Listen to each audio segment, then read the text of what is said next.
Cette semaine, à info.tvc, l'enseignant de physique du CEMEC, Francesco Barletta, a procédé au lancement de son premier livre. Le chœur Les Voix de la Vallée présentera un nouveau concert intitulé « Printemps Espoir ». La ville d'Amqui modifie son règlement de zonage pour permettre la création d'unités d'habitation accessoires. Émilie s'est rendue au Tim Hortons pour le dévoilement du montant recueilli avec la vente des biscuits sourires. Dans la chronique de la CEF, des astuces pour aider les étudiants à bien gérer l'argent gagné durant l'été. Et on vous fait découvrir ou redécouvrir la friperie La Relève de Valbriand. Bonne émission!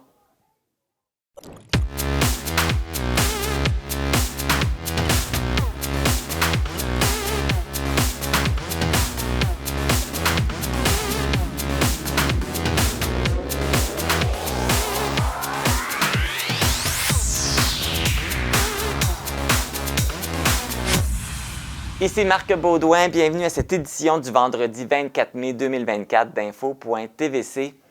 Dimanche, le 26 mai, ce sera la journée de la Matapédia. Je vous rappelle qu'il y a plusieurs activités lors de cette journée qui se dérouleront dans les locaux de la MRC, soit l'exposition de photos du concours flashé sur la Matapédia. Vous pourrez même voter pour votre photo favorite. Le marché nomade de la Matapédia va tenir sa première activité de la saison. C'est une belle occasion de venir encourager les producteurs de chez nous. Et l'atelier Carnet du patrimoine avec l'artiste matapédienne Louise Beaupré sera offert pour mettre en valeur le patrimoine culturel matapédien et réveiller votre curiosité artistique. Il est aussi à noter que dans les jours et les semaines qui vont suivre, d'autres activités auront lieu dans les différentes municipalités. N'oubliez pas de porter fièrement ou de décorer votre milieu avec les couleurs de la Matapédia, soit le vert, le bleu et le blanc. Prenez des photos et envahissez les réseaux sociaux pour montrer votre fierté d'être matapédien. C'est donc un rendez-vous qu'on se donne dimanche pour festoyer. Débutons maintenant avec les actualités matapédiennes. Voici vos actualités matapédiennes du 24 mai 2024. Le 22 mai dernier, le bar laitier La Banquise, situé au 657 route 132 Ouest à Amqui, a informé sa clientèle par l'entremise de sa page Facebook de la fermeture du commerce pour la journée. L'accès au bar laitier a été interdit, des banderoles de sécurité ont été installées et des policiers étaient sur place. Selon les informations de la Sûreté du Québec, il y aurait eu une introduction par effraction dans le bâtiment. Un enquêteur et un technicien en scène de crime ont été mandatés pour procéder à une enquête. Aucune autre information ne peut être divulguée tant que l'enquête est en cours. Plus tard dans la journée, le commerce a été en mesure d'ouvrir à nouveau ses portes à sa clientèle. Vendredi dernier, un homme a subi un arrêt cardiaque dans le stationnement de la place Cibrel à Amqui, près de l'épicerie. 3 jeunes femmes lui ont porté secours. Il s'agit de Natacha Jean, infirmière, Jackie Castonguay, copropriétaire du gym Art Fitness, et de Valérie Descaries.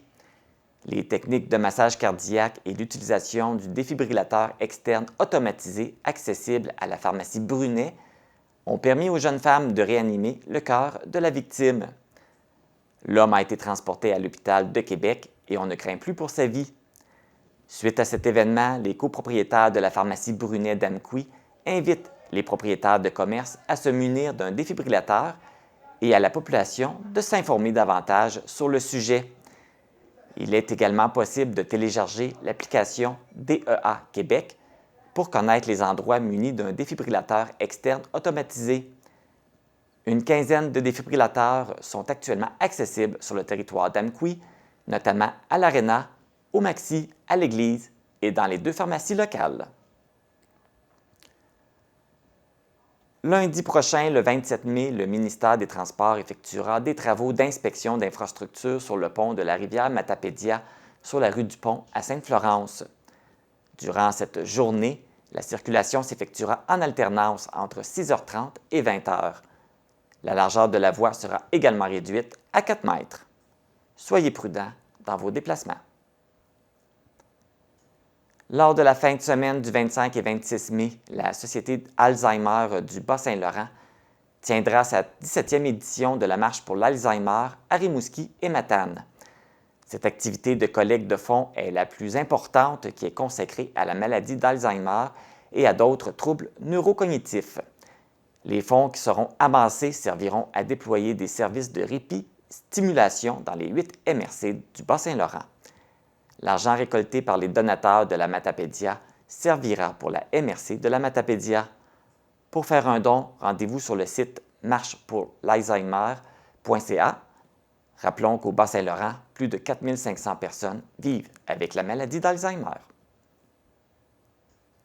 Avec la réalité des changements climatiques et le risque élevé d'arrivée de nouvelles espèces aquatiques envahissantes, l'organisme de bassin versant Matapédia-Restigouche tiendra un second forum des lacs à la Cédrière de Valbriand le 10 juillet. Cette journée aura pour but de discuter des enjeux de l'eau, de réseauter sur la réalité des lacs et de partager des résultats avec les acteurs du milieu. Pour vous inscrire à ce forum, vous trouverez le formulaire sur le site Internet et la page Facebook de l'organisme. Vous pouvez également le contacter au 1-877-886-3314. Les frais sont de 35 $ pour les citoyens riverains et de 55 $ pour les représentants. Vous avez jusqu'au 20 juin pour vous inscrire. Rappelons qu'un premier forum avait déjà eu lieu et que des besoins avaient été identifiés et validés par les participants, tels que d'activer la formation d'associations dynamiques de riverains et renforcer le réseautage entre les différents acteurs de l'eau. Le 3 mai dernier, le gouvernement du Québec a annoncé un investissement supplémentaire de 10 millions de dollars afin de contrer l'épidémie de la tordeuse des bourgeons de l'épinette. Cette nouvelle somme porte ainsi l'enveloppe totale allouée à 59 millions de dollars pour l'année 2024. Ce budget permettra de poursuivre les programmes de protection des peuplements contre la tordeuse des bourgeons de l'épinette au moyen de pulvérisation aérienne d'insecticides biologiques. C'est la Société de protection des forêts contre les insectes qui sera en charge de l'arrosage. Pour le Bas-Saint-Laurent, c'est 104 000 hectares de forêts publiques ou privées touchées par l'épidémie qui sera traitée. L'objectif est de maintenir en vie les arbres touchés en préservant au moins la moitié du feuillage annuel des essences vulnérables, soit le sapin baumier et l'épinette blanche. Vendredi dernier, le 17 mai, marquait la Journée internationale contre l'homophobie, la transphobie et la biphobie. Pour une première année, la ville d'Amqui a posé des gestes de soutien à la communauté LGBTQ+. Le drapeau arc-en-ciel a été hissé à côté de la gare d'Amqui et la passerelle J-Napoléon Pérus a également été illuminée aux couleurs de la fierté durant toute la fin de semaine. La ville voulait par ce geste porter un message fort pour les personnes des communautés qui vivent à Amqui et aux alentours. Rappelons que c'est le 17 mai 1990 que l'Organisation mondiale de la santé a retiré l'homosexualité de la classification des maladies mentales. L'événement sportif l'Arena Cross d'Amqui sera de retour pour une 3e édition le 1er juin à l'Arena d'Amqui. L'événement, qui a connu un énorme succès pour ses 2 premières éditions, poursuit ce succès encore cette année, puisque depuis le 13 mai, tous les billets sont vendus. Pour les détenteurs de billets, la distribution des places le jour de l'événement s'effectuera selon le premier arrivé, premier servi. Les portes ouvriront à 17 h. Il y aura une cantine sur place dont les profits iront à la Maison des Jeunes, la Jeunethèque d'Amqui. Voici maintenant les actualités sportives. 3 gymnastes du club de gymnastique d'Amqui ont participé à la compétition du Challenge des régions qui se déroulait la fin de semaine du 18 et 19 mai à Varennes. Les athlètes matapédiennes dans la catégorie R4 ont fait de superbes performances et 2 d'entre elles sont revenues avec des médailles.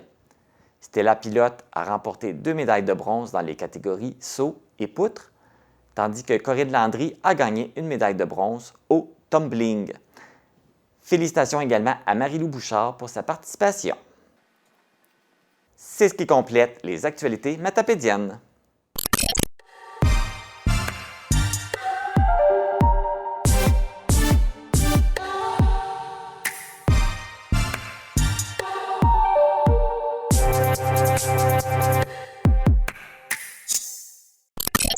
C'est une grande journée pour le Centre matapédien d'études collégiales puisque c'est le lancement du livre de son professeur de physique, Francesco Barletta.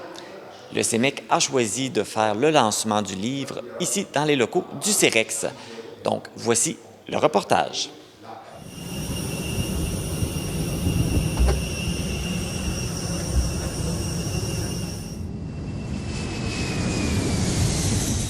On est aujourd'hui ici à Militello in Val di Catania, dans le sud-est de la Sicile, pour le premier congrès scientifique sur la figure emblématique de Déodat Dolomieu, géologue français vécu au XVIIIe siècle.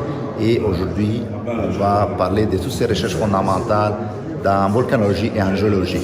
Les fruits de mon travail, on le retrouve dans ce volume qui vient juste d'être publié à la fin du congrès dédié à Dolomieu, puis on retrouve avec fierté les logos du Centre matapédien d'études collégiales, donc notre centre collégial localisé à Anqui est présent dans les partenaires qui ont permis de réaliser cet événement-là et qui ont permis aussi d'appuyer ce projet-là.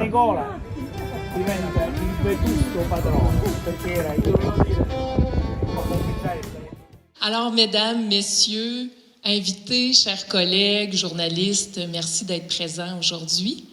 Alors, ça me fait vraiment plaisir de vous accueillir pour le lancement du premier ouvrage de M. Francesco Barletta.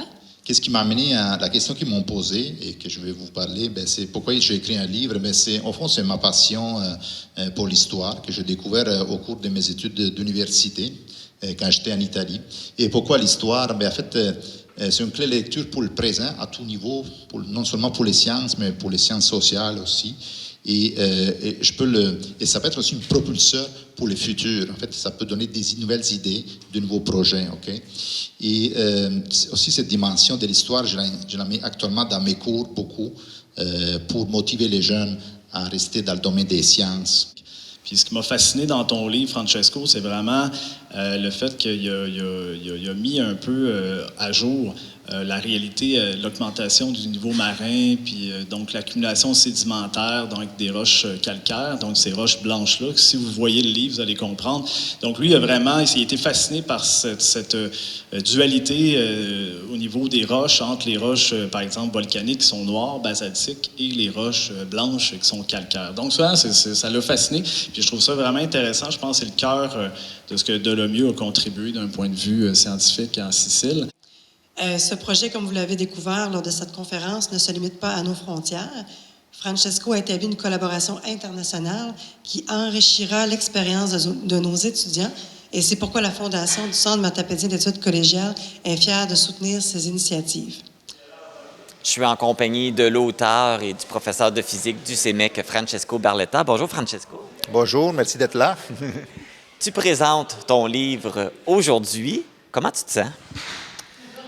Je me sens heureux d'abord parce que je ne savais pas quelle formule donner, donc on a décidé de faire vraiment un événement plus solennel, officiel, donc je suis très satisfait et je remercie tout le monde qui ont participé à cet événement-là aujourd'hui. L'événement a eu lieu au CEREX. Pourquoi avoir choisi ce lieu-là pour le lancement? On trouve que c'est une belle place, la salle, on a une belle salle. Et avec une belle vue sur le lac Matapédien, en fait. Et je pense que ça se prête bien pour des événements solennels. Donc, un bel éclairage. Je pense que c'est la meilleure salle pour présenter une chose de ce type-là. Et là, ça faisait combien de temps que tu travaillais justement sur ce livre-là? Les livres, disons que les livres, ça m'a pris presque une année. Tandis que l'étude scientifique, ça remonte plus il y a quelques années au moins. Disons, ce qui est les travaux avec la maison d'édition montréalaise, ça fait à peu près une année que je suis en contact avec eux. Et c'est quelle maison d'édition qui a fait paraître ton livre? Oui, au fond, moi je suis éditeur moi-même de ce livre-là. La maison d'édition fait la distribution, ça s'appelle Bouquinbec. Leur siège est à Montréal. Puis le livre, on peut l'acheter vraiment en ligne. Donc, j'ai fait un certain nombre de copies, mais disons que les gens peuvent l'acheter en ligne selon la quantité qui est requise. Ton livre traite de volcanisme. D'où ça vient cette passion là, pour l'épistémologie? Ben, en fait, c'est, comme j'ai dit dans la présentation, c'est une raison que moi, je me suis donné un peu pour me motiver en sciences. J'ai redécouvert un peu les côtés humains qui se trouvent en arrière d'une découverte scientifique. Et ça m'a motivé à poursuivre les sciences. Le fait qu'une découverte est toujours menée par des personnes, des individus qui ont des faiblesses, qui peuvent avoir des amours, des relations des fois vraiment très complexes. Et j'ai trouvé ça très motivant pour poursuivre les études en sciences. Donc je veux aussi transmettre un peu cette formule, cette dimension sociale aussi aux étudiants. C'est ça, j'espère, moi j'espère.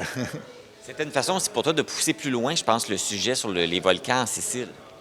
Oui, en fait, moi, j'ai une spécialisation en géophysique, donc dans les sciences de la Terre. Puis le fait qu'il soit arrivé avec la Sicile, c'était vraiment les hasards. Je suis tombé sur ce mémoire-là que le géologue français avait écrit en 1784 et ça m'a donné le goût d'approfondir les recherches. Et puis, c'était comme un effet domino. Plus je lisais sur cet auteur-là, sur ce mémoire qu'il avait écrit, plus j'apprenais des choses. Et plus je voyais des retombées potentielles pour l'enseignement, la recherche. Donc, tout est commencé dès là. Donc, c'est ça, c'est que quand on crée quelque chose, on ne sait jamais à quoi ça peut nous amener. C'est vraiment ça que je trouve très beau. Et ça t'a demandé d'aller combien de fois en Sicile, justement, pour poursuivre tes recherches? Donc, moi, je suis italien et c'est drôle, je n'avais jamais visité la Sicile. Donc, ces projets-là, ça m'a permis de visiter cette île magnifique, île qui se trouve en plein dans la Méditerranée, qui a une histoire magnifique, une histoire vraiment superbe. Et c'était le carrefour de plusieurs cultures de la Méditerranée. Et comme je dis à tout le monde, la Sicile, sa particularité, c'est la présence de la mer, la terre et les volcans. Donc, il y a des volcans, il y a l'Etna, c'est un volcan actuellement actif. Et donc, c'est ça qui la caractérise. Donc, il y a une histoire sûrement géologique vraiment très particulière, sûrement plus particulière par rapport au Québec où on n'a pas, par exemple, des volcans actifs actuellement. Donc, le lancement de ce livre-là, c'est pas une finalité, donc ça va se poursuivre, ça va se continuer. C'est quoi la suite des choses pour toi? Bien, la suite des choses, c'est sûr que moi, je suis en collaboration avec des professeurs de l'Université de Catane et l'idée, c'est de créer un partenariat avec les centres matapédiens d'études collégiales et dans les partenariats, on veut créer des collaborations qui peuvent amener aux échanges des professeurs, des chercheurs, des étudiants. Donc, des programmes, on veut valoriser des programmes de mobilité étudiante et enseignante. Et donc, encore une fois, on peut créer des nouvelles choses. Donc, on espère vraiment que cette chose-là peut s'amener à des projets à long terme. Justement, c'était qui les partenaires là, qui t'ont aidé là, pour la réalisation de ce livre-là? Bon, d'habitude, en fait, c'est la Fédération des cégeps, donc le ministère de l'Enseignement supérieur avec la Fédération des cégeps. Il y a aussi la Fondation du CEMEC qui appuie le projet et le Comité de perfectionnement des enseignants. Donc, nous, avec ces projets-là, c'est la première fois qu'on le faisait, disons, avec les pays, l'Italie, qui est un pays non francophone, il faut le dire. Donc, on va augmenter beaucoup la dimension internationale, qui c'est un enjeu quand même important aujourd'hui du cégep de Rimouski, de développer la dimension internationale et même aussi des pays qui ne sont pas francophones. Francesco Berletta, merci beaucoup. Félicitations pour ce livre. On invite les gens à le lire et je pense que ça s'adresse à tout le monde. N'importe qui peut le lire. Tout à fait. C'est un livre qu'on peut lire à tout moment. Il n'y a pas de contre-indication puisque j'ai dit chacun il va tirer un peu une clé de lecture. Il va apprendre sûrement quelque chose. Donc, allez-y, ne soyez pas craintifs de le lire, même si ça peut, à première vue, sembler un sujet qui est très spécifique. Merci. Merci à vous de votre temps. Si vous voulez en apprendre plus sur le volcanisme, vous pouvez vous procurer le livre de Francesco Berletta. Il est disponible en ligne sur le site bouquinbec.ca ou vous pouvez contacter le CEMEC au 418-629-4190 pour vous le procurer. Bonne lecture! Le chœur Les Voix de la Vallée est en préparation actuellement pour vous présenter un nouveau concert aux couleurs du printemps. Pour plus d'informations, je vais m'entretenir avec un membre du comité musical, Suzy Belzile. Bonjour Suzy. Bonjour. Ça va bien? Oui, très bien, merci. Et toi? Ça va très bien. Donc, on parle du nouveau concert des Voix de la Vallée. Oui. Et toi, ça fait combien d'années que tu es dans la chorale? Ben, pas loin de 20 ans, je te dirais. Fait Oui. que tu as vu plusieurs années. Qu'est-ce que tu constates comme évolution pour les Voix de la Vallée? Ben, c'est sûr que durant les années, on a eu différents chefs de chœur. Fait que c'est sûr qu'on a chanté du jazz, on a chanté du populaire, on chante On a chanté du classique, donc on peut voir que tout dépendant du directeur ou de la directrice, le choix musical est différent, là. Fait que ça s'est promené. Oui. Là, on revient avec le nouveau spectacle que vous allez présenter qui s'appelle Printemps Espoir. Oui. Pourquoi avoir choisi ce nom-là? C'est quoi la signification? Bien, dans le fond, on vient de terminer une pandémie, puis on est aussi en guerre. Certains pays sont en guerre dans le monde. Fait qu'on avait espoir que tout tourne autrement, en tout cas, un espoir pour un avenir meilleur et plus joyeux, si tu veux, là. Donc, on voulait chanter l'espoir que La vie va aller mieux dans les prochaines années. Effectivement, c'est ça, c'est ce qu'on espère. Et qu'il va y avoir moins surtout. de guerre, plus d'amour, plus... mettre un peu de positivisme dans tout ça. Exact. Et puis pour la création de ce spectacle-là, vous êtes allé chercher quand même de grandes chansons. Vous avez repris des grands noms aussi. Oui, on a plusieurs pièces qui sont quand même connues. On va chanter du Michel Lavoie, on va chanter du Zachary Richard, du populaire, du québécois, du francophone, du français, la chanson française aussi. Fait qu'on a quand même un bon répertoire, là, des pièces qui sont assez connues, que les gens vont reconnaître, là, c'est certain, lors de la prestation de dimanche prochain. Fait que les gens vont pouvoir chantonner avec vous, parce que Oui. ça va être des chansons connues. Effectivement. Quelques chansons moins populaires, mais en général, ça va être des pièces connues d'auteurs là, québécois, français et populaires. Et qui est à la musique et à la direction musicale pour ce spectacle? La directrice, c'est une nouvelle directrice qui s'appelle Isabelle Roy, une directrice de Matane. Et puis, au piano, nous avons Robert Tanguay qui va nous accompagner. Et vous allez être combien de choristes pour le Nous ce sommes spectacle-là? 25 choristes, en principe, là, présents pour ce concert-là. Ouais. Et puis là, comment ça se passe, les préparatifs, les répétitions? Est-ce que ça va bien? Oui, ça va très bien. On pratique, on est assidus une fois par semaine. On a eu aussi, au cours de l'automne, au cours de l'hiver, quelques samedis chantants. Puis, on va tout fin prêt là, pour le concert là, de dimanche prochain. Pas prochain, mais dimanche suivant, qui va être le 2 juin, en après-midi. Et là, fait que là, ça veut dire qu'il vous reste combien de répétitions? Il nous en reste 2. La générale, puis mardi prochain. Mais OK, on va être fait fin que prêt. On va être fin Ça s'en prêt. vient vite, là? Oui, Le ça stress s'en vient. commence-tu à se faire sentir? Non, je veux dire, mais oui, un certain stress, mais on est prêt. Fait que quand on est prêt, on est là, on chante pour le plaisir, puis ça se passe bien habituellement. Oui. Donc, mentionner le spectacle va avoir lieu le 2 juin, ça va être à quel endroit? Ça va être au Lac-aux-Saumons, à la salle multifonctionnelle, OK. donc l'ancienne église du Lac-aux-Saumons, le 2 juin, le dimanche 2 juin, à 14h. OK. Et puis là, les billets sont en vente, j'imagine? Oui, Les gens peuvent les déjà billets sont commencer en- à acheter leurs billets. Oui. Ah. C'est sûr qu'on a quand même un public qui connaît les choristes, là, un public là, qui est assez, comment je dirais, qui sont assidus, qui viennent nous voir là, habituellement à chaque concert. Fait que les gens peuvent se procurer des billets de par les choristes ou encore il va y avoir des billets à la porte. Oui, si les gens se décident à la dernière minute ou ils décident d'y aller, ils Exact. peuvent acheter leurs billets là, Oui. à la porte. Exact. Et puis là, vous faites juste une représentation? Vous allez en faire juste une? Oui, seulement une représentation parce que, dans le fond, les gens, on est là on chante pour le plaisir. C'est une activité, une activité sportive. Puis, l'été commence et puis tout le monde a ses obligations. Donc, habituellement, on ne fait qu'un concert au printemps, un concert à l'hiver de chant de Noël. Donc, 2 concerts par année. Fait que, Oui. c'est à ne pas manquer. C'est vraiment une fois qui va être le 2 juin. Et comme mentionné, c'est des bénévoles, donc... Oui, c'est du bénévolat, c'est un loisir. Il faut les préparer, il y a beaucoup de pratique dans tout ça, donc Oui. déjà, quand même, 2 par année, c'est quand même déjà beaucoup. Oui, Vous c'est faites, quand même exigeant parce qu'on doit pratiquer à la maison, on doit être assidu, venir à nos pratiques. Donc, oui, c'est toute une activité qui est exigeante, mais qui est tellement, tellement gratifiante, tellement agréable pour le cœur, pour l'âme. Là, c'est l'activité idéale. Fait que ça fait du bien pour tout le monde, autant Oui. pour ceux qui chantent qu'autant que ceux qui reçoivent et qui écoutent. Oui, effectivement. Suzy Belzile, merci beaucoup. Ça fait plaisir. Puis on va souhaiter que les gens aillent vous voir et vous écouter en Oui. grand nombre. On vous attend en grand nombre dimanche, le 2 juin prochain. Alors, à bientôt. Oui, merci. Donc, le spectacle Printemps Espoir du cœur, les voix de la vallée, comme mentionné, sera présenté le 2 juin à 14h à la salle multifonctionnelle de Lac-au-Saumon. Et vous pouvez vous procurer là, vos billets auprès là, des choristes. Je vous souhaite un bon spectacle, si vous y assistez. Avec la crise du logement qui sévit actuellement, la ville d'Amqui a adopté un nouveau règlement pour offrir des options et des solutions. Et pour nous en parler, je reçois la mairesse d'Amqui, Sylvie Blanchette. Bonjour Sylvie! Bonjour Marc! Ça va bien? Très bien, merci. Oui, Toi avec aussi? le beau temps le beau temps qui arrive, ça fait du bien, ça apporte une énergie nouvelle.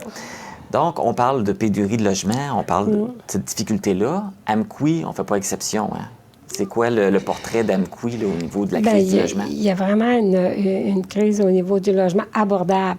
Bon, on a des constructions qui se font aussi. Quand même, on a des promoteurs. Ce qui est nouveau aussi à Amqui depuis les dernières années, c'est qu'on a des promoteurs qui construisent des logements. Sauf que c'est pas nécessairement des logements, ce qu'on appelle à prix abordable. Donc, c'est ce qui manque partout dans la Matapédia et Amqui fait pas défaut à ça. On manque vraiment de logements abordables. Fait que là, c'est plus des logements luxueux. Fait qu'il faut aller chercher des logements à prix abordable. C'est pour ça qu'il y a le nouveau règlement qui a été adopté pour la construction d'habitations. Bien, tu sais, je veux juste corriger. Tu parles de logements luxueux. Bon, c'est quand même de beaux logements. C'est des logements qui sont plus pour une clientèle qui peut plus se permettre justement des logements plus haut de gamme, je dirais tout simplement. Fait que donc, c'est pour ça que la Ville s'est tournée vers un nouveau règlement pour la construction d'unités d'habitation accessoires. Oui, je te dirais que la Ville, on a innové. Okay. Innové parce que ça se faisait pas. Ça se faisait ailleurs, mais ici, dans la Matapédia, c'était pas quelque chose qui avait été pensé. Donc, on s'est assis, on a discuté, puis il y a aussi le problème que je te dirais qu'on manque aussi de terrain disponible. Bon, il y en a quelques-uns qui ont des terrains, mais soit qui ne veulent pas les vendre tout de suite, ou... Fait que, bon, avant d'en arriver à des solutions un peu plus drastiques, c'est qu'on s'est assis et on a dit, bon, qu'est-ce qu'on peut faire? Puis, qu'est-ce qui est possible? Bien, c'est optimiser l'utilisation qu'il y a à l'heure actuelle. Donc, c'est pour ça qu'on a dit, bon, il y a une possibilité de ce qu'on appelle les UHA, les habitations... les unités d'habitation accessoires. Merci, Marc. Tu as bien lu ton document. Les unités d'habitation accessoires.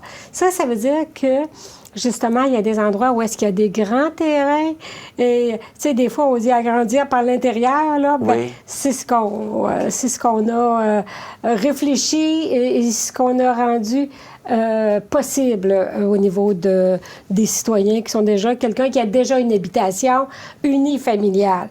Il y a quand même des conditions. Okay. Fait que c'est ça qui est important. Dans le fond, c'est comme modifier ou ça peut être ajouter une rallonge ou adapter comme le sous-sol d'une maison ou c'est des choses comme ça, dans le fond. C'est exactement ça. Il y a comme 4 possibilités. Bon, c'est quelqu'un d'abord qui a un terrain. Ça peut être un grand terrain ou un terrain qui a une maison unifamiliale. Bon, qui dit, moi, je veux rajouter une unité d'habitation, parce qu'on ne peut pas dire qu'ils vont mettre 2 unités supplémentaires. Okay. C'est vraiment à une maison unifamiliale, rajouter une unité d'habitation. Donc, regarde, les possibilités sont vraiment très grandes. Tu l'as dit tout à l'heure, un sous-sol, il n'est pas adapté, il n'est pas fini. Bon, ben le propriétaire dit, bon, ben moi, je vais finir mon sous-sol pour faire un logement. C'est possible. Il y a un garage qui n'est pas utilisé. Il veut finir le garage pour que ça devienne un logement, c'est possible. Faire même un logement au-dessus du garage aussi. Des fois, il y a des garages, puis bon, c'est rajouter un espace au-dessus du garage qui devient un logement. Mais ce qui est aussi une autre possibilité, c'est, moi, ce que j'appelle un pavillon, c'est de rajouter un pavillon, soit latéral ou à l'arrière de la maison. Fait qu'il peut faire une nouvelle bâtisse, tout simplement, puis qui est habitable en logement. Donc, on parle de cuisine, salon, salle de bain, puis au moins une chambre à coucher. Donc, il peut faire ce logement-là. un pavillon, comme je te dis, sur le terrain, parce qu'il y a un grand terrain, donc ça peut être ajouté sur un terrain d'une bâtisse unifamiliale. Ce qui est important ensuite au niveau des raccordements, c'est que le raccordement d'aqueduc et d'égout se fait sur le raccordement principal. Tout simplement, fait qu'il n'y a pas de rajout, nous, pour la ville, là, un raccordement d'aqueduc et d'égout. C'est déjà à l'unité principale. Fait que tout ça, ça va permettre justement d'avoir des loyers en supplémentaire pour aider les gens, mais ça peut aider aussi des fois des familles, des fois qui ont des parents qui sont encore un peu autonomes, mais qui peuvent les amener chez eux parce qu'ils auraient leur petit coin à eux. Mais, tu sais, il existait déjà ce qu'on appelle les maisons bigénérationnelles. Mais là, c'est qu'au-delà de bigénérationnel, c'est sûr que ça peut être fait, comme tu dis, pour le grand-parent, le jeune même qui ne veut plus rester vraiment dans le même habitat que les parents. Mais qui n'est pas trop loin. C'est ça, mais qui veut venir faire laver son linge. En tout cas, ça, c'est une autre affaire. Mais qui veut, tu sais, qui va avoir son espace à lui. Fait que ça peut être pour l'enfant, ça peut être pour les grands-parents, ça pourrait être mon oncle, une ma tante, mais ça peut être pour quelqu'un qui arrive, aussi, tout simplement, qui arrive de l'extérieur ou qui est déjà là et qui se charge un logement. On n'appelle plus ça un logement bigénérationnel, c'est la même famille. Fait Non, que là, c'est c'est monsieur, madame, tout le monde qui peut avoir accès à ce logement-là. Mais là, il va y avoir des critères, parce qu'il faut que tu aies une maison unifamiliale, mais là, il y a quand même des critères à respecter aussi si tu veux construire une unité d'habitation accessoire, là. Oui, si tu veux rajouter, c'est vraiment au niveau du recouvrement extérieur puis tout. C'est fait que, notre règlement 939, je veux dire le bon numéro, 939-23, c'est qu'on retrouve vraiment tous les critères qui doivent être respectés. Comme je dis, il faut que ce soit quelque chose qu'on rajoute au-dessus du garage. Il faut que le recouvrement soit la même chose que la résidence principale. Pardon. Ou si on rajoute un pavillon à côté de la maison ou à l'arrière, encore là, il faut que ce soit les mêmes. Faut pas que ça dénote là, dans le décor. Fait que notre règlement précise quand même tous les critères qui doivent... il y a des marges latérales aussi et tout. Là. Fait que tout ça, c'est vraiment bien précisé dans notre règlement. Puis les gens doivent se limiter à une unité d'habitation. Tu ne pourrais pas dire j'en fais 2 ou 3. Non, c'est ça. Moi, je sais qu'ils décident de faire deux logements en arrière de la maison. Là. Non, c'est un logement. Donc, un logement, mais si les gens qui sont intéressés, c'est quoi les démarches? Qu'est-ce qu'ils doivent faire? Parce que j'imagine qu'il faut qu'ils demandent un permis à la ville pour des rénovations, constructions. C'est ça. La première chose à faire, c'est vraiment de consulter notre service d'urbanisme. Okay. C'est à la ville d'Amqui. On a des gens qui sont là, Bruno Caron, Mathieu Rioux, qui sont là pour les recevoir. On a une autre personne, mais là, elle va aller en congé de maternité. Je ne sais pas par qui elle va être remplacée. Alors, c'est ça, mais Bruno ou Mathieu sont là. Fait que la première démarche, là, si on a l'intention de faire quelque chose ou de peut-être faire quelque chose, c'est vraiment de venir consulter notre service d'urbanisme qui va voir avec le propriétaire, qu'est-ce qu'il a déjà, puis qu'est-ce qui est possible de faire, et tous les critères aussi, comme on disait, là, qui doivent être respectés. Fait que c'est la première démarche à faire. Puis, ils sont là, ils attendent, puis on a hâte que la première unité d'habitation accessoire soit disponible. On va en être fiers, fait qu'on a vraiment hâte. Là, le règlement est adopté, j'imagine qu'il est en vigueur dès maintenant. S'il y en a qui veulent appeler pour avoir de l'information ou entreprendre un projet, ils peuvent le faire dès maintenant? C'est fait, il est en vigueur, fait qu'on attend les appels à ce sujet, les visites, les gens peuvent venir prendre rendez-vous puis venir voir nos gens au service d'urbanisme. Bien, merci Sylvie d'être venue nous entretenir sur ce nouveau règlement. C'est vraiment intéressant, puis je pense que c'est une belle chose aussi pour les gens qui ont des maisons, des fois qui trouvent un peu trop grandes. Ils peuvent trouver une autre utilité à leur maison, peuvent aménager leur maison pour d'autres besoins. Fait que ça peut être intéressant, ça aussi. Bien, exactement. Tu sais, les gens, à un moment donné, veulent avoir ou un revenu, veulent faire quelque chose. Puis surtout qu'ils ont des grands terrains, bien, regarde, ils ont cette possibilité-là à présent qui est offerte à eux. Bon, merci Sylvie. Merci beaucoup, Marc. Si vous voulez plus d'informations sur les unités d'habitation accessoires, le texte intégral du règlement modifiant le règlement de zonage est disponible sur le site Internet de la Ville d'Amqui, où vous pouvez contacter directement le service d'urbanisme, comme on vous l'a mentionné, et vous pouvez composer le 418-629-4242. Pour nous joindre, composez le 418-629-4503 ou écrivez-nous à journaliste@tvcmatapedia.com. Restez à l'affût de toutes nos activités en nous suivant sur Facebook. Vous pouvez également regarder nos émissions en vous abonnant à notre chaîne YouTube.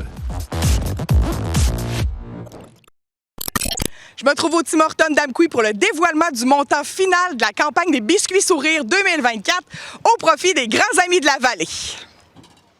Je suis avec Pierre-Andréa Lebrun, intervenant de jeunesse aux Grands Amis de la Vallée. Pierre-Andréa, on a une très bonne nouvelle à annoncer aujourd'hui. Vous nous dévoilez le montant total de la campagne Biscuits Sourires. Mais avant de nous dire le montant, comment ça a été votre campagne cette année? Hey, ça a été une grosse campagne. C'est notre meilleure campagne, je vous l'annonce tout de suite. Là. On a battu des records. Oui.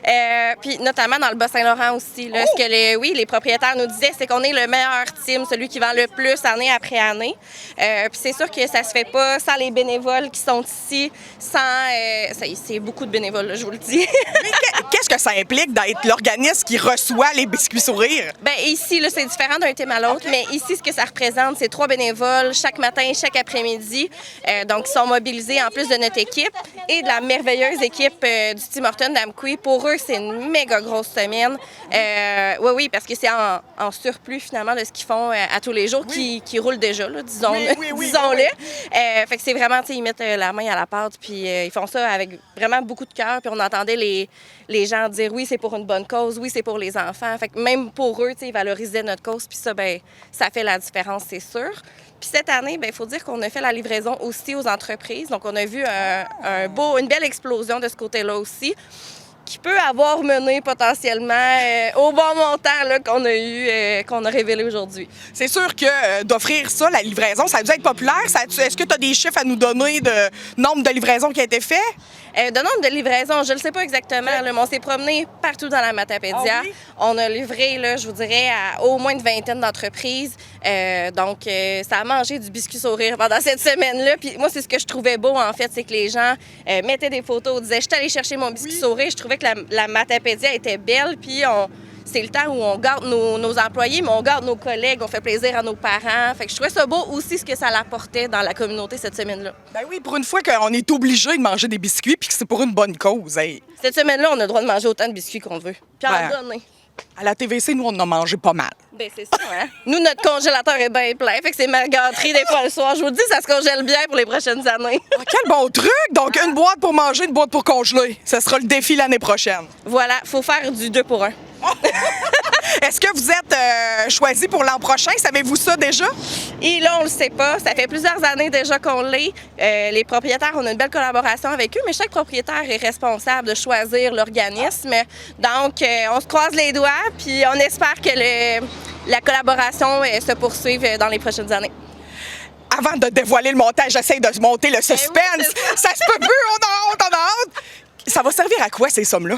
Ces sommes-là aident vraiment dans nos parrainages, que ce soit pour le parrainage civique, qui est un bénévole avec un adulte, des accompagnés, de leur permettre de vivre des belles expériences, mais aussi dans d'autres activités. On fait des activités familiales mensuelles où on leur permet de vivre plein de belles choses. On les a amenés à Val-d'Irène cette année. Donc, ces sous-là permettent de vivre des belles expériences puis de créer des liens avec des adultes significatifs. Wow! Là, je pense qu'on est rendu. C'est là. Il ne reste que le montant. Donc, quel est-il? Le montant est de... Il faut que je regarde, là, parce que exactement, c'est 16 960 $. Merci. On ne le dira pas assez. On a 1200 biscuits de plus que l'année passée. C'est complètement incroyable. Ça veut dire qu'il s'est mangé 16 160 biscuits? Non, pas tout à fait, parce qu'il était 1,50 $. Il était 1,50 $. Okay, faites le calcul à la maison. Faites le calcul, mais ça a fait du biscuit anti-cité. C'est pratiquement 11 000 biscuits. C'est un petit peu plus qu'11 000 biscuits qui ont été mangés. Fait que nos estomacs ont été bien remplis. Puis maintenant, les jeunes vont pouvoir vivre de belles activités. Merci les grands amis d'exister. Merci de nous faire manger des biscuits. On adore ça. Si on pouvait avoir ça une fois par mois, on le ferait. Pas nous, par exemple. Une fois par année, ça demande du bénévolat ici. Fait que on va se reposer puis l'année prochaine, on va espérer revenir. Merci beaucoup. Merci à toi. L'été arrive à grands pas, les étudiants vont vouloir travailler ou poursuivre leur travail qu'ils ont eu pendant l'hiver pour se ramasser de l'argent pour finir de payer leurs études. Alors, comment on gère justement le salaire d'un emploi d'été? C'est ce qu'on parle à la chronique de la CF.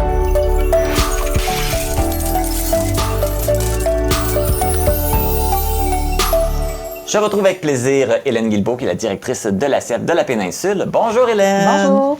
Donc aujourd'hui, on parle des emplois d'été, parce que c'est important pour les élèves, les étudiants. Oui. On a été étudiants nous aussi, on sait c'est quoi, on arrive à l'été, on a besoin de se ramasser de l'argent pour la prochaine année scolaire. Fait qu'il faut quand même faire attention parce que l'été, c'est quand même 2 à 3 mois. Fait que on n'a pas beaucoup de temps pour ramasser d'argent. Fait que c'est important de bien la placer, bien agir avec l'argent qu'on ramasse pendant l'été. Tout à fait. Puis dans le fond, quand on travaille, bien, c'est sûr, on a tendance à vouloir se gâter, à vouloir se payer des petits luxes que peut-être on ne fait pas quand on a moins de sous, hein, c'est bien normal. Sauf que nous, on recommande aux gens, là, les étudiants, entre autres, là, qui sont sur le marché du travail, de pouvoir économiser 50 % de leur paye. Parce qu'on s'entend, lorsqu'on est étudiant, souvent on habite à la maison. Hein? Souvent on habite chez papa, maman, tant mieux. Si c'est le ceux cas. qui ne le sont pas, oui, il y a des dépenses supplémentaires. Exactement. Mais tant qu'on est à la maison, bien, justement, on se met des sous de côté pour justement prévoir ça dans le futur. Donc, ultimement, quand on réside à la maison, chez papa, maman, nos proches, bien, on s'assure de pouvoir conserver au moins 50 % de notre paye de côté pour justement préparer le moment que là, on va être peut-être plus autonome, hein, qu'on va être en appartement et qu'on va devoir payer notre compte d'hydro, notre compte de téléphone, notre farine, le papier de toilette. Puis, tu sais, toutes des choses très plates à payer dans la vie, on s'entend. Mais qui sont nécessaires. Qui sont nécessaires parce que on s'entend, pas d'hydro, ça peut être froid à un moment donné. Donc, c'est ça, fait qu'il faut vraiment là, prévoir cette habitude-là d'épargne. Donc, ça fait en sorte que si déjà on obtient notre paye, exemple de 500 $, bien, on le sait, il y a 250 $ qui s'en va de côté. Hein? Parce qu'on s'entend, lorsqu'on est étudiant, on paye peu ou pas d'impôts. Hein? Donc, ça va très bien. On fait juste payer les charges nécessaires, bon, de la Régie des rentes, de l'assurance emploi, etc., etc. Mais le reste, on ne paye pas ça. Par contre, lorsqu'on a 18 ans, le même salaire qu'on faisait à 17 ans et demi ne sera pas le même à 18 ans. Parce que là, on va vraiment se mettre à payer de l'impôt fédéral et provincial. Donc là, effectivement, c'est un petit peu plus moche, un petit peu plus plate, parce que pour le même travail qu'on faisait, on est moins rémunéré au net. Mais il faut savoir qu'on contribue à la société et qu'en bout de ligne, lorsqu'on est étudiant et qu'on fait un faible revenu, bien, tout cet impôt-là qu'on va avoir payé va nous être redonné dans un retour d'impôt lorsqu'on va faire nos rapports d'impôt. Hein? Mais pas avant. Il faut quand même prévoir que pendant cette période-là, on n'a pas cet argent-là. Exactement. Donc, lorsqu'on fait nos rapports d'impôt au 30 avril, bien là, à ce moment-là, nous avons notre retour d'impôt qui peut être quand même très intéressant. Mais là, c'est intéressant de ne pas le flamber. Hein? De ne pas le dépenser, peut-être le placer. Donc, on a différentes options qui sont disponibles pour les jeunes, entre autres, là, qui peuvent être très, très, très pertinentes, si ce n'est pas le cas, et que les jeunes n'ont pas de REA, donc de régime enregistré d'épargne études. Mais ça pourrait être intéressant de peut-être déjà s'ouvrir un compte REA pour pouvoir mettre nos sous qu'on gagne et les mettre à l'intérieur. Il faut savoir que si, exemple, on cotise 2500 $ de REA dans l'année, bien, le gouvernement, il vient en donner en plus. C'est quand même intéressant. Là. Ben oui. Tu sais, il vient nous en donner un beau 600 $. Hein? Fait que tu te dis, mon Dieu, je suis cracheté sur 600 $, moi? Peut-être pas. Hein? Je pense qu'il n'y a personne qui cracherait dessus. Non, exactement. Donc, ça peut être super pertinent pour les jeunes qui commencent à travailler, qui n'ont pas de REA, de s'ouvrir un compte REA pour aller chercher rapidement ces sous-là, qui sont gratuits, là, on se rappelle. Là, c'est le gouvernement qui offre tout ça, là, ces beaux petits sous-là.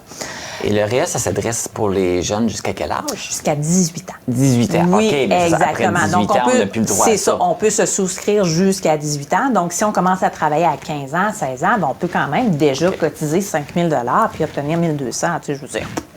C'est quand même intéressant, là. C'est pour ceux qui ont 18 ans et plus, on a dit, bon, c'est important de peut-être garder la moitié de votre salaire de côté. Oui, ben oui. Mais est-ce que c'est trop tôt, comme à 18 ans, de peut-être commencer à mettre de l'argent de côté dans un CELI, dans un REER, justement, pour se mettre de l'argent... Ben, peut-être pas le REER, parce qu'on peut pas le retirer, mais comme un CELI. Ça. Peut-être avoir des intérêts, aller chercher un montant de plus, puis de le placer, qu'il soit en sécurité, pas juste notre portefeuille, puis qu'il rapporte rien. Exactement. Ça peut être très intéressant d'aller vers un CELI. Il y a aussi une nouvelle stratégie qui existe, ça s'appelle le CELI App. Donc ça, c'est pour accéder à la propriété. Donc ça nous permet quand même de placer 8 000 $ par année dans un CELI qui va être à l'abri de l'impôt, qui va être à l'abri de tout ça et qui peut permettre quand même de fluctuer selon les marchés boursiers. Et qu'on va pouvoir retirer là, par la suite pour faire l'acquisition d'une propriété sans impact. Donc, ça peut être extrêmement pertinent d'aller faire ça. Et si, exemple, finalement, on n'achète pas de propriété, bien, c'est pas grave, on transfère ça en REER. Aussi simple que ça se fait systématiquement. Donc, c'est vraiment un produit super intéressant qu'on pourrait aller chercher lorsqu'on débute un emploi, qu'on a 18 ans. Donc, ça prend absolument 18 ans pour avoir la possibilité de cotiser dans tout ça. Mais ça peut être extrêmement intéressant. Donc, pour quelqu'un qui veut éventuellement s'acheter une propriété, bien, on économise 8 000 $ par année. Bien, après 3 ans, tu as 24 000. C'est quand même une belle mise de fonds là, pour une propriété. Oui. On n'a pas nécessairement pas du temps qu'on est prêt à acheter une propriété. Puis quand on va être prêt, on va déjà avoir un beau fonds. Si on est prêt à 30 ans ou quoi que ce soit, bien, il est déjà là, puis les sous ont travaillé, vont faire l'intérêt de leur côté. Donc, les sous qu'on a cumulés à 18 ans, bien, ils vont peut-être valoir en réalité les 24 000, bien, ça va peut-être en valoir 28 là, lorsqu'on va le retirer. Là. Fait que ça peut être super pertinent. Est-ce que pour le CELI App, c'est la même chose que pour le CELI? Est-ce qu'on peut retirer un montant pour un autre projet? Parce qu'on sait que pour les études, des fois, ça coûte cher. Non. On rentre à l'université, on pourrait-tu en retirer pour payer des frais? Non, malheureusement, c'est vraiment lié à la propriété. Et si on ne le prend pas pour la propriété, ben on peut le rouler en REER à ce moment-là. Donc, ça peut être... Ça peut être une bonne solution peut-être d'en avoir deux, avoir un CELI puis un CELI App. Exactement. On prépare l'avenir, mais on s'en garde un petit peu pour le présent, pour les besoins. Tout à fait. Ça peut être extrêmement pertinent. Puis, il faut voir, il y a différentes stratégies de placement là, qui sont à voir. C'est tout dépendant de la personne. Il y en a qui vont être plus un profil risqué, d'autres un profil un peu plus modéré. Ça, c'est vraiment l'institution financière qu'on va pouvoir répondre à ces questions-là sur notre horizon de placement. Donc, on peut aller vers des certificats de placement garantis autant que sur des fonds négociés en bourse. Donc, vous voyez, c'est extrêmement différent. C'est un véhicule de placement, tout simplement, dans lequel on va aller placer nos sous là, pour les rentabiliser, ultimement. Là, on parle beaucoup des emplois d'été, les étudiants qui travaillent pendant l'été, mais il y a aussi ceux qui gardent leur emploi à l'année longue, donc qui travaillent des fois les soirs, les fins de semaine. On garde le même principe? On garde le même principe. C'est sûr, un pourcentage qu'on peut se mettre de côté. Idéalement. C'est sûr et certain, si on vit en appartement, bien là, c'est une autre histoire parce que là, peut-être notre salaire de base nous permet de payer justement notre loyer ou etc., etc. Mais si on a travaillé suffisamment durant l'été, théoriquement, on devrait s'être quand même placé un bon magot de côté pour nous permettre justement d'arriver à payer là, nos petites dépenses. Mais le but reste la planification et de ne pas dépenser tout ce qu'on a devant soi. Parce que, mon Dieu, j'ai vu des histoires d'horreur de jeunes qui avaient travaillé, qui avaient gagné quand même 15 000 $ durant l'été, puis se sont dit « Ah oui, je vais aller placer ça dans des fonds, dans de la crypto », et du jour au lendemain, ça a tout été perdu. Faire attention à les placements qu'on choisit. Exactement, parce que c'est de l'argent que c'est dur à gagner, on ne se le cachera pas, là, à les taux de salaire minimum qu'on a présentement. Bien, tu sais, ça peut être long, là, ramasser les sous, là, pour... Il ne faut pas les risquer là, inutilement. Donc, quand on travaille à temps partiel pendant l'année, est-ce qu'on garde le même principe? On essaie de garder 50 Idéalement, si on peut se le permettre. Mais c'est sûr et certain, si on n'a pas réussi à accumuler assez durant l'été parce qu'on a fait des petites dépenses folles, bien là, à ce moment-là, il va peut-être falloir augmenter. Là. Mais ultimement, on essaie toujours de conserver le 50 qu'on se garde de côté et le 50 qu'on utilise. Et si les jeunes ont des questions, les étudiants ont des questions, peuvent contacter Absolument, ça va nous faire plaisir. Donc, par téléphone au 1-866-566-7645, sinon sur notre site internet acfpeninsule.ca, notre page Facebook aussi, ACF Péninsule. Merci beaucoup, Hélène. Merci. Bon, on va souhaiter un bel été aux étudiants qui nous écoutent. Oui, un très bel été. Travaillez bien, travaillez fort, mais gardez-en 50 Le message est passé. Merci. Merci. On vous fait découvrir ou redécouvrir la friperie La Relève située à Valbriand. Et le bâtiment se retrouve juste derrière moi. Je vais m'entretenir avec la vice-présidente Louise Bernier qui va nous parler du commerce et de son historique. Louise Bernier, bonjour. Bonjour, ça va bien? Ça va très bien, merci toi. Ben oui, ça va très bien. C'est tellement beau. C'est super, il faut en profiter. Hein? Fait une belle journée pour parler de la friperie La Relève. Ça fait combien de temps que ça existe?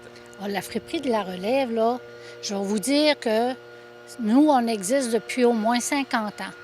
51 ans pour être plus approximatif. Mais savez-vous que vous étiez ici sur le terrain anciennement où était la bâtisse de La Relève? Finalement, où est-ce qu'on a les pieds, on est dans l'ancienne bâtisse. À peu près. À peu près. Cette bâtisse-là a été construite dans les années 1880. Puis elle servait aux fins municipales des deux. Elle appartenait à la municipalité Saint-Pierre-du-Lac, mais elle servait aux fins municipales des deux municipalités, soit celle de Valbriand à ce moment-là également. Ensuite, la bâtisse a servi de caserne de pompiers. Mais quand ils ont fait l'église, ils ont décidé de prendre la bâtisse puis de la déménager de l'autre côté, où on voit présentement où on est situé. Bon, nous, on a fait l'acquisition des années 76 de la municipalité de Saint-Pierre-du-Lac et c'était pour faire des mini-travaux, pour rassembler le monde. On sait qu'à un moment donné, le chômage a été à un taux très, très élevé et on voulait que les familles puissent gagner leur vie adéquatement pour profiter aussi un peu des belles choses. Alors, on a transformé ça en atelier. Puis là-dedans, il y avait des réparations de vêtements, de la couture de vêtements. Il y avait du décapage, puis des rénovations des vieux meubles. Ensuite, on a fait la fabrication puis la réparation de raquettes. Fait que ça faisait travailler beaucoup de monde. C'était des raquettes à neige, là, pas des raquettes de badminton, mais des raquettes à neige, on s'entend bien. Ensuite, on a eu l'artisanat puis les services d'aide à domicile pour les gens qui avaient vraiment des besoins. Il y avait vraiment beaucoup de services là, à ce moment-là. Oui, puis là, comme on était face à l'église, on a décidé pour entraider avec le groupe de personnes qui travaillaient d'aller sabler les bancs d'église et des revernir. Donc ça, c'est un groupe du comité de la Relève, à moins que ça ait été refait. À ma connaissance, les premières fois, c'était avec le groupe du comité La Relève. Maintenant, bien, c'est une friperie à 2 étages. OK, on y retrouve des vêtements pour hommes, femmes et enfants. Puis là, c'est certain que les ateliers ont diminué, par contre, parce que le besoin a fait qu'on a dû prendre le haut aussi pour offrir le coin des enfants. Donc là, les 2 étages, c'est vraiment la friperie, là. Il y a des vêtements sur les 2 étages. Oui. Cette année, on y a fait des réparations, on en prévoit encore d'autres, mais l'essentiel, pour vous dire, c'est que la friperie, on est ouvert seulement, nous, un après-midi et un soir par semaine. Ce sont les jeudis. Est-ce qu'il y a une raison pourquoi c'est juste une journée par semaine? Parce qu'ici, on fonctionne avec tous des bénévoles. Il n'y a rien, il n'y a pas de salariés, tout est bénévole. Ça veut dire quand on va chercher les vêtements, parce qu'on a des dons de vêtements, on va les chercher nous autres mêmes, on fait le tri, on en garde les élastiques et tout ce que ça comprend à une friperie. Et ensuite, on place sur les supports. Et c'est tout fait par des bénévoles. Puis l'horaire de la saison, bien, comme je vous disais, vu que c'est le jeudi qu'on a choisi, bien, dans l'après-midi, c'est ouvert d'1h à 4h, à 16h. Et là, en soirée, de 18h à 20h. Donc, c'est seulement là, pour offrir un service aux gens de la municipalité puis des municipalités environnantes aussi, parce qu'on a du monde qui viennent de partout, de Montjoly, Rimouski, Matane, Cozapiscal, Amkoui, on a du monde de partout. Est-ce que vous avez juste des vêtements? On a des vêtements, mais on a quelques petits bibelots puis des petites choses là, qui peuvent être pratiques encore aujourd'hui pour les gens. Oui. Mais 99,9 % ce sont des vêtements. Mais là, comme tu expliquais, les gens qui ont des choses à donner, c'est quoi? Ils vous appellent, puis c'est vous qui allez les chercher ou il y en a quand même qui viennent vous les porter ici? C'est parce que les gens viennent faire des dons de vêtements. OK? Ils peuvent les laisser à l'entrée à ma gauche. Et ensuite, bien, on a aussi des fois des boutiques ou des gens qui ont reçu des vêtements de marque, parce qu'on a beaucoup de marques ici dans nos vêtements, puis qui font une remise à neuf dans leurs vêtements de magasin, puis qui nous viennent les livrer. Mais il y a des fois, on est obligé de se déplacer, mais c'est assez rare. Mais une fois par mois, on se déplace. Il y a une belle nouveauté cette année, votre affiche, parce que ça fait pas longtemps que vous l'avez, là. Depuis l'an passé, je crois que l'affiche a été installée. OK. Oui. Puis là, on prévoit encore, comme je disais tantôt, des rénovations, les fenêtres et tout ça, là, pour améliorer la beauté, parce que là, on manque un petit peu d'amour, mais on est content de la voir. Parce qu'elle a été classée quand même désuète, cette bâtisse-là. On a refait un solage, on a isolé, on veut isoler, excusez, c'est pas encore fait. Donc, on a refait l'électricité. Il y a beaucoup de choses qui ont été refaites, mais ça vient. Au fur et à mesure, on va faire une belle boutique avec ça. C'est déjà beau quand même. On a souvent les félicitations des gens qui viennent. Là, vu que c'est plus ou moins isolé, est-ce que c'est ouvert à l'année? Oui. La bâtisse comme telle est isolée. C'est le sous-sol qu'on veut isoler. Puis ensuite, on veut la refaire aussi, l'isolation.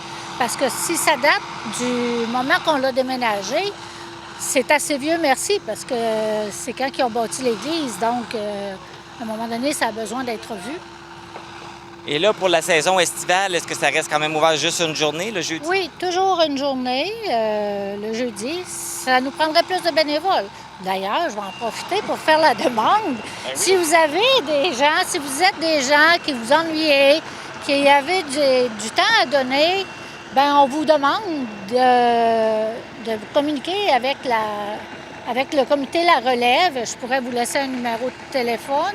Puis les gens communiquent et that's it, c'est fait. Là. C'est pas obligé d'être juste du monde de Val-Brillant. Là. Ça peut être du monde de partout. Quelqu'un qui a du temps à donner puis qui a le goût de s'investir dans le projet peut appeler.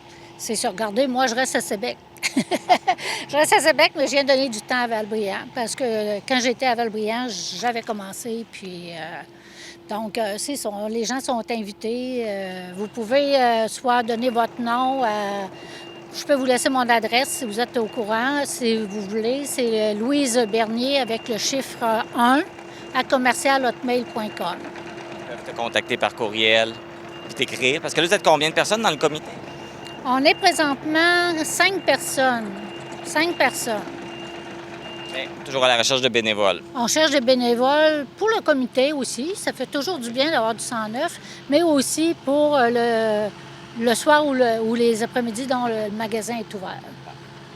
Bien, Louise Bernier, merci beaucoup pour cette belle histoire de la friperie La Relève. Bien, merci. On va vous souhaiter une belle saison estivale puis encore de belles années. Oui, puis des beaux vêtements qui s'en viennent. Venez voir ça, ça vaut la peine.